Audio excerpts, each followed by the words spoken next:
Théorie du U, agilité, design thinking, appreciative inquiry, entreprise libérée, holacratie, ce sont autant d'approches de l'accompagnement au sein des entreprises apparues au cours des dernières années. Certaines de ces approches vont continuer d'être mobilisées et de se développer. D'autres vont devenir confidentielles, voire disparaître. En effet, dans le monde des ressources humaines, dans le monde de l'accompagnement au sein des entreprises, comme dans n'importe quels autres mondes sociaux, il y a des phénomènes de mode. Du coup, qu'en est-il du coaching d'organisation? Dans cette vidéo, je voudrais répondre à cette question. Le coaching d'organisation est-il un phénomène de mode ou au contraire un mouvement de fond?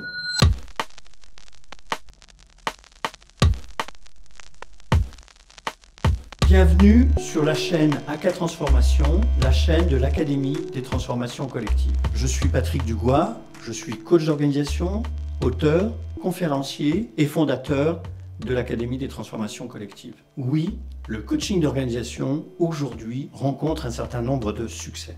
C'est très récent. Pour vous dire les choses, le coaching apparaît en France et commence à se développer en France au début des années 90. Le coaching d'organisation commence à se développer autour de 2005-2010. Donc on est sur un temps très court. Pendant pas mal d'années, j'ai formé des coachs d'organisation sans pour autant que le coaching d'organisation soit particulièrement reconnu au sein des entreprises. Il y a maintenant très peu de temps, 2 ans à peu près, un phénomène nouveau est apparu et on voit ainsi de grands appels d'offres consacrés au coaching d'organisation apparaître, par exemple au sein de la mairie de Paris, au sein du ministère de l'Environnement ou encore au sein de la délégation interministérielle à la transformation publique et plus récemment encore France Travail. Ce mouvement montre cet effet de succès et ce succès peut aussi se constater à travers des publications, à travers des livres et même à travers l'existence de chaînes YouTube puisque vous êtes ici sur une chaîne consacrée au coaching d'organisation. Pour autant, ces succès qui commencent à devenir visibles sont-ils durables?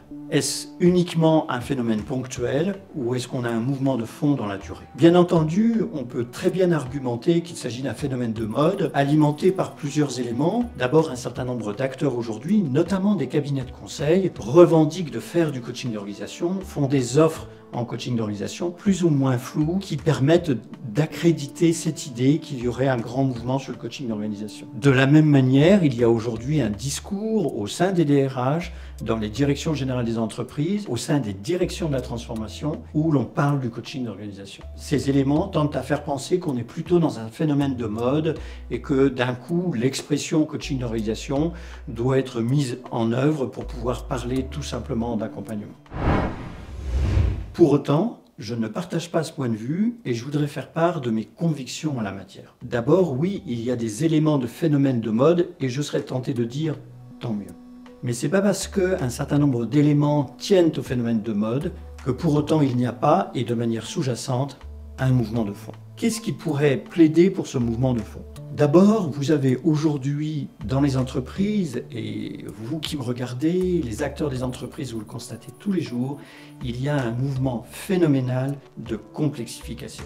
Ce mouvement de complexification fait que toutes les approches thématiques, systémiques, appreciative inquiry, théorie du U, et j'en passe, malgré leur intérêt, restent insuffisantes pour prendre en charge la totalité de la complexité de la transformation de l'entreprise. C'est ce qui amène à émerger aujourd'hui un accompagnement beaucoup plus sophistiqué qu'est le coaching d'organisation. Le deuxième élément qui plaide complètement pour le mouvement de fond, c'est un mouvement que tous les acteurs et tous les salariés connaissent, qui est l'accélération. Aujourd'hui, la rapidité des transformations, la rapidité de mise en marché d'un nouveau produit, la rapidité de développement, la rapidité de développement de technologies est telle que l'ensemble des salariés sont sous pression, l'ensemble des cadres sont sous pression. Ça nécessite des accompagnements et des accompagnements qui soient globaux, multiréférentiels, parce que d'une entreprise à l'autre et même d'un endroit à l'autre au sein de l'entreprise, on n'a pas nécessairement besoin des mêmes choses. Dans ce phénomène d'accélération se joue également un autre phénomène très sous-estimé au sein des entreprises, qui est le passage du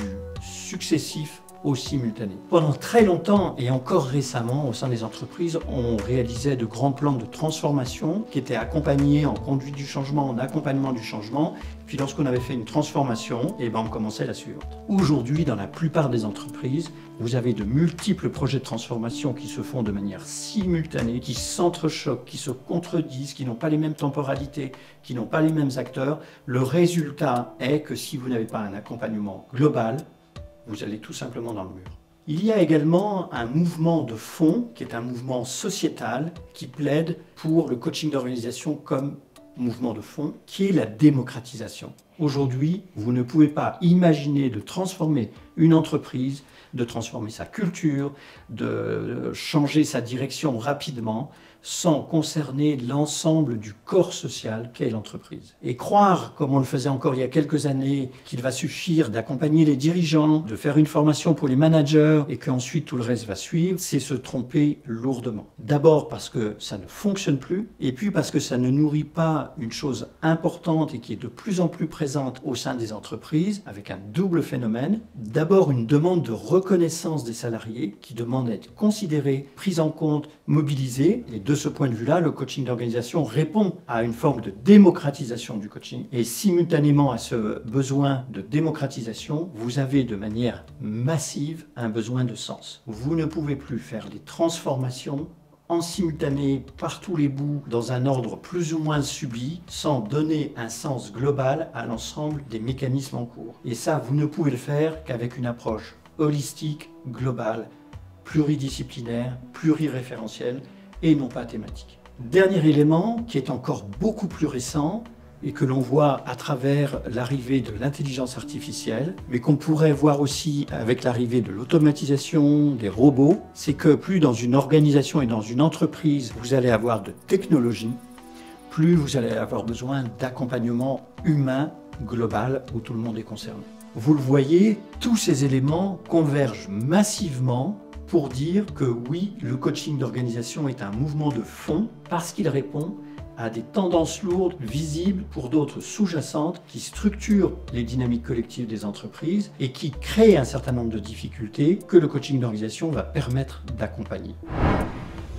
Cela étant, le fait que vous ayez ces mouvements de fond, le fait que le coaching d'organisation réponde à ces besoins, ne signifie pas pour autant que son avenir est tracé à l'avance. Le coaching d'organisation comme mouvement de fond aura d'autant plus d'avenir qu'il pourra faire un certain nombre de choses. D'abord, il a besoin de se structurer comme approche d'accompagnement. Qu'est-ce que je veux dire par se structurer? Ça veut dire quoi? Ça veut dire qu'on a besoin de formations spécialisées, dédiées, certifiantes, référencées, qui permettent de donner la garantie aux acteurs sur le terrain, aux directeurs de la transformation, aux directions générales, aux DRH, qu'elles ont affaire à des accompagnants bien formés et qui apporteront réellement l'accompagnement prévu. Par ailleurs, le coaching d'organisation a besoin de se structurer, par exemple comme nous l'avons fait en créant des instances professionnelles. Nous avons ainsi créé il y a quelques années le C-Corp, le Centre européen des coachs d'organisation professionnelle, justement pour petit à petit y installer un métier, une manière d'accompagner, mais aussi des référentiels qualité qui permettent que cette profession soit reconnue pour les services qu'elle rend et pour la qualité de ce qu'elle propose. Bref, vous l'aurez compris, pour moi, le coaching d'organisation est un mouvement de fond. Je pourrais même dire que pour nous, les coachs d'organisation, l'avenir nous appartient dès lors que nous le faisons bien.